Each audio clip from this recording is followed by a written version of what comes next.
Hello बच्चों, let's read the question. So question says that which of the following isomerism exhibit by this complex is?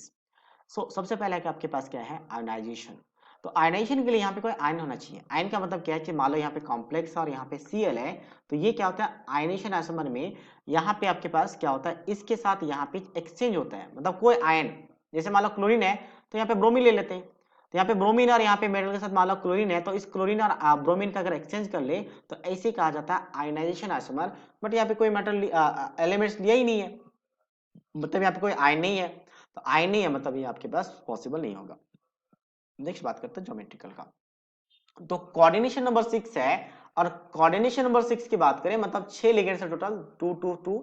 तो coordination number 6 के लिए क्या करता है यहाँ पे आपका ऑक्टाहेड्रल कॉम्प्लेक्स बनता है। तो ऑक्टाहेड्रल में क्या कर सकते हैं कि NH3 को पहले अपोजिट में रख दिया, पहला चीज OH को अपोजिट में रख दिया और क्लोरीन को भी अपोजिट में रख दिया। अब इसका दूसरा अरेंजमेंट बन सकता है कि दोनों क्लोरीन को हमने 90 पे रख दिया, पहले 180 पे था, तो ये सारा ट्रांसफॉर्म है, ये ट्रांसफॉर्म है मतलब सारे जो ग्रुप सेम वाले ग्रुप है 180 पे है। अब इसका एक सिस फॉर्म पॉसिबल हो सकता है, मतलब जितने भी सेम ग्रुप है उनको किस में रखें आप 90 में रखें। और यही नहीं, इसके अलावा और भी बहुत सारे पॉसिबिलिटीज है। फिलहाल तो हमें चेक करें कि पॉसिबल है या नहीं है, तो यस ये सिस फॉर्म। अच्छा एक चेंज करना पड़ेगा, एक क्या चेंज करना पड़ेगा क्योंकि मैं सिस फॉर्म बनाना चाहता हूं, हालांकि जो लिखा था वो भी सही था, वो ज्योमेट्रिकल आइसोमर बन जाता, बट इसको हम चाहते हैं क्या कि आपका सिस बनाए। तो ये सिस बन गया, सारा के पास जितने भी ग्रुप्स है सेम वाले 90 पे है, तो उसे सिस कहते हैं, तो ज्योमेट्रिकल आइसोमर पॉसिबल है। नेक्स्ट हाइड्रेट, हाइड्रेट पॉसिबल नहीं है। हाइड्रेट के लिए इसके अंदर वाटर मॉलिक्यूल्स होना चाहिए, तो उस वाटर मॉलिक्यूल्स को कभी कोऑर्डिनेशन स्फीयर के अंदर रखते हैं और कभी उसके बाहर लेके जाते हैं, तो हाइड्रेट पॉसिबल होता है, तो यहाँ पे पॉसिबल नहीं है। और चौथा लिंकेज, तो लिंकेज भी पॉसिबल नहीं है।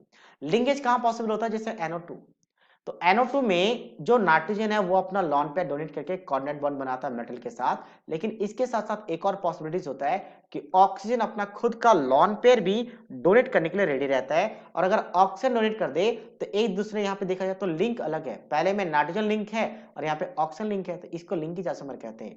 तो NO2 है नहीं। NO2 के अलावा दूसरा फेमस HCN होता है, थायोसाइनाइटो, तो दो ही होता है, नाइट्राइटो या थायोसाइनाइटो, दोनों नहीं है मतलब लिंकेज नहीं होगा। So that means only B is the right answer of this question.